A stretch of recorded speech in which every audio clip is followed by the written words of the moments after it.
As the political world struggles to find words fit to honour him, the family of John McCain, struggling with the loss of, above all else, a husband and father, as memorials for the late senator begin.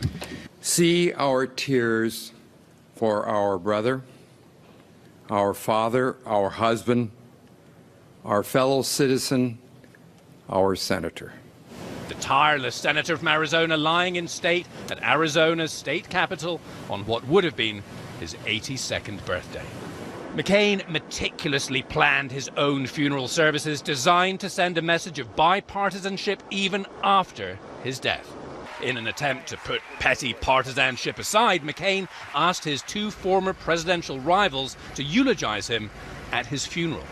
John said that night, President Obama is now my president. So he healed the nation at a time he was hurt. Barack Obama and George W. Bush will speak at McCain's memorial service at Washington National Cathedral Saturday. Glaringly absent is President Trump. McCain did not want the president at his funeral. Trump criticized his service and his capture in Vietnam during the election, and McCain famously voted down Trump's attempts to repeal Obamacare. It took the president more than a day to respond to repeated calls to appropriately pay tribute to McCain. Why won't you call John McCain a hero, sir? And perhaps a final jab at the president, McCain asked a Russian dissident and Putin critic to be one of his pallbearers. Even in death, the senator from Arizona appealing to the better angels of our nature. John is probably the only politician who could get us to set aside politics and come together as a state and a nation, as we have. Governor Ducey also described the late Senator McCain as Arizona's favorite adopted son, and you can see that is true by the lines of people here to pay respects. There will be a funeral here tomorrow morning, and then the senator's body will be flown to Washington for a ceremony in the National Cathedral, and he will be buried on Sunday at the U.S. Naval Academy Cemetery in Annapolis, Maryland. Jim. And another chance for the public to view him here at the Capitol as well. Nick Watt there in Phoenix, Arizona. Washington honoring McCain on Saturday, where both President Obama and President Bush will deliver eulogies on Senator McCain's requests. Maybe not a so subtle message to President Trump, who McCain did not want there, but to a divided country as well. I want to bring in CNN's Jeff Zeleny. Jeff, interesting because there's not a lot of friendly history between McCain and both Bush and Obama. They were surprised by McCain's request to them? They were indeed, and that's one of the questions so many people had once this was announced. Had President Obama in particular developed some type of a relationship with Senator McCain that we didn't know about? So I talked to friends of both men. It turned out they really hadn't. But in April, President Obama received a phone call from Senator McCain. He said, "I have a blunt question for you. Will you deliver a eulogy for me?" Shortly after, he made the same phone call to George W. Bush. Of course, these are two rivals, the two men who stopped McCain from winning the presidency. But it's all part of the lesson and message Senator McCain is trying to strip out. So I talked to several McCain advisors, including Steve Dupree, who is a longtime aide and friend of Senator McCain's, and he explained it like this. He said, "I think John McCain is imparting a lesson in civility by asking the two men who defeated him to speak as an example to America that differences in political views and contests shouldn't be so important." He goes on to say that we lose our common bounds and the civility that is or used to be a hallmark of American democracy. So that is something clear. Senator McCain trying to give a message here, certainly unspoken, but President Trump is the intended recipient. Right, and overcoming past differences here, because with Obama, for instance, specifically, even before they ran against each other, there was some occasional tension. A lot of tension. There were generational differences. I mean, when Senator Obama arrived in the Senate in 2005, I was covering him then at the time, and boy, they fought over a lot of things. Senator McCain did not necessarily respect the idea of him running for office, that he thought he was ready to be president. I was going back to look at some of those old campaign clips over 2008. Take a look at this clip that Senator McCain said in 2008 about Senator Obama. He said, "I don't seek the presidency on the presumption that I am blessed with such personal greatness that history has anointed me to save my country in its hour of need."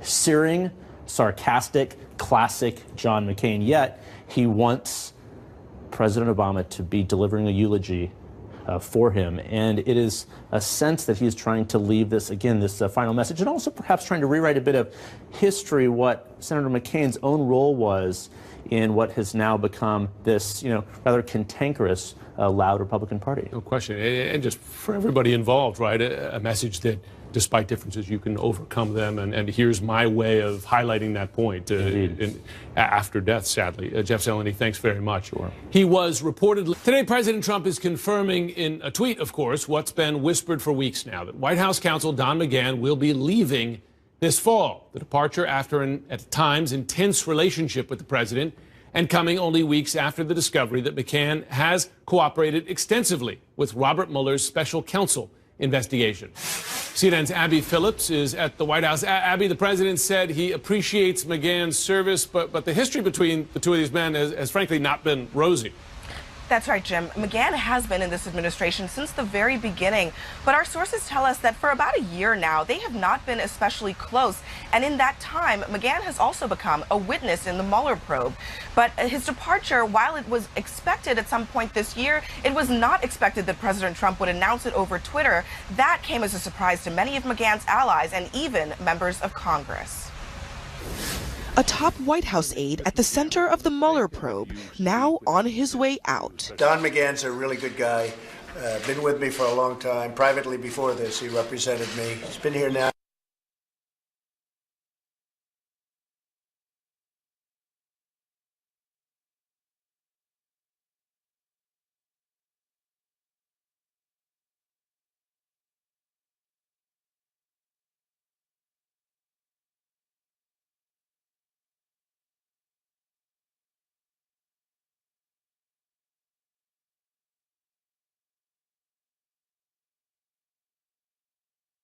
Months, McGahn was a central figure in this White House's legal dramas. I'm the one that has to walk into the Oval Office and advise the president on various recommendations.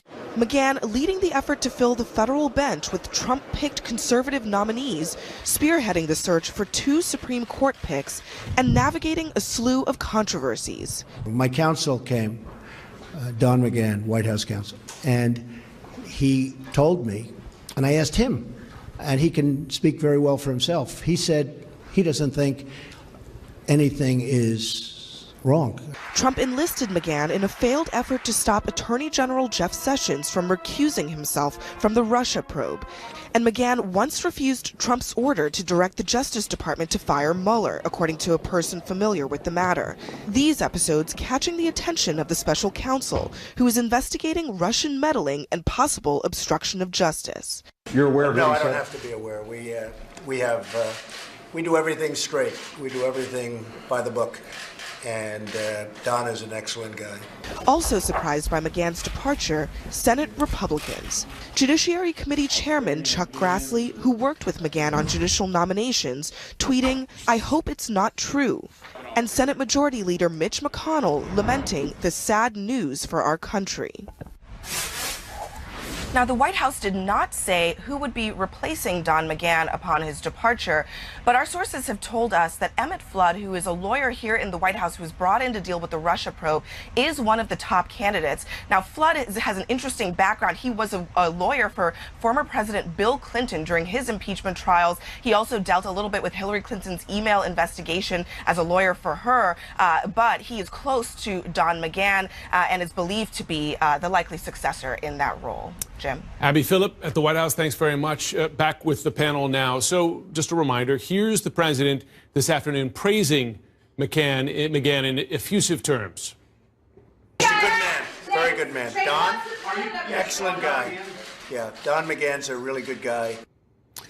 CNN's own reporting is that the fact is that McGahn and the president have not had a good relationship. Some of that's bubbled over. I understand the New York Times is reporting right now that the president's wanted to get rid of him for some time. Is this, Amanda Carpenter, sincere praise from the president? Probably not, but when does he actually offer sincere praise? The question for me is, how did Don McGahn last this long? Given everything that he's seen, and we know the legal stresses that this president puts the White House counsel, who is loyal to the White House, not the president, primarily under, I think it's amazing, and I think he should get the second Supreme Court pick confirmed and get the heck out of there. The question is, who on earth could play this role in the White House, because aside from the whole Russian collusion case, there are other major legal struggles going on. There's people looking at the Trump Foundation, the Trump Organization, two potential legal conflicts that impact Jared and Ivanka Trump, who play roles in the White House. And so this is, not only will that lawyer have to deal with impeachment, they'll have to keep all that madness straight. Well, the thing about McGahn is McGahn famously refused the president's order to fire the special counsel Robert Mueller. With McGahn gone, does that put Mueller in greater danger? That's hard to say, because if Emmett Flood, if in fact he does replace him, he's someone who's been involved on the front lines of the Mueller investigation. You have to, you'd think that he wouldn't want the president to do anything that would further jeopardize him. But to your question on how Don McGahn stuck around that long, I think it had everything to do with reshaping the judiciary. That's one of the reasons I'm sure McConnell is sad to see him go, because he had really been ushering that process through to get these judicial nominations through. Now that a lot of this has been done, it kind of had been assumed that he was going to part ways with the president.